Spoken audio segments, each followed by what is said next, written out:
雅基樂全新裝修嘅1/4別墅，一日都未住過嘅呢個屋裝修咧，都花咗50-60萬去裝修啊！全花園咧都係打咗鋼筋混凝土嘅，呢度咧到時可以擺翻個茶台喺度飲茶嘆咖啡，係非常之舒服嘅。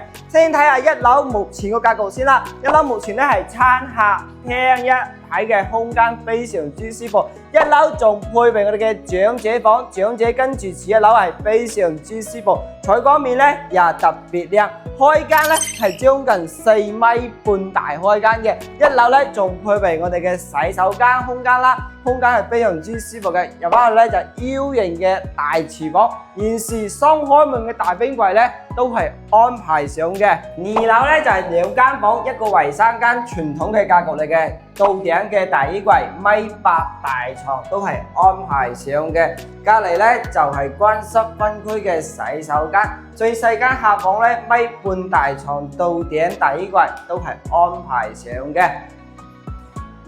3樓露台望出去視野景觀係非常之舒服嘅。我哋雅基樂嘅巴士站咧就喺前面少少，喺小區隔離嘅。呢個3樓露台將近30個平方嘅。呢個入嚟我主人房套間嘅設計啦，呢度咧配備咗2米大床，梳妝台都係安排上到頂大衣櫃、風管機。